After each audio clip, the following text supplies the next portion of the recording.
नमस्कार, मी आमदार प्रकाश आबिटकर. लाईव्ह महाराष्ट्र 9 या अत्यंत निरपेक्ष, निस्वार्थी, बेधडक आणि सर्वसामान्य माणसांच्या प्रश्नांचं एक उत्कृष्ट व्यासपीठ म्हणून ओळखलं जाणाऱ्या नवीन चॅनेलच्या सर्व कामाला माझ्या मनपूर्वक शुभेच्छा.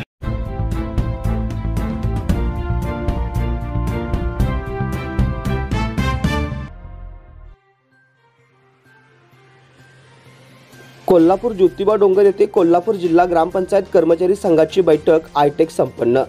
कोल्हापूर जिल्ह्यात ग्रामपंचायत कर्मचारी संघटनेची ज्योतिबा डोंगर येथे बैठक संपन्न झाली. यावेळी 12 तालुक्यातील तालुका अध्यक्ष व कर्मचारी मोठ्या संख्येने उपस्थित होते.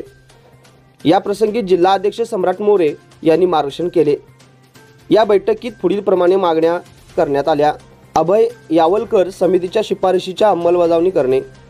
फेब्रुवारी 2023 पासून नवीन किमान वेतनासाठी कमिटी नेमून किमान वेतन मिळावे. किमान वेतन फरकाची 19 महिन्याची रक्कम मिळावी.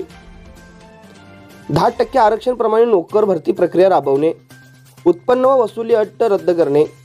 लोकसंख्येचा जाचक आकृतिबंध रद्द करणे. ऑनलाईन पगार कमी येणे व फंडाची रक्कम खात्यावर जमा होणे. भविष्य निर्वाह निधी व उत्पादन रक्कम प्रलंबित आहे ती ताबडतोब करणे, अशा या बैठकीत मागण्या करण्यात आल्या.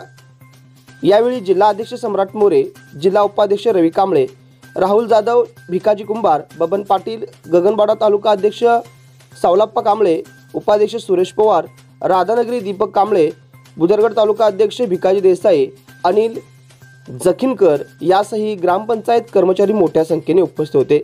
लाईव्ह महाराष्ट्र 9 साठी कोल्हापूर.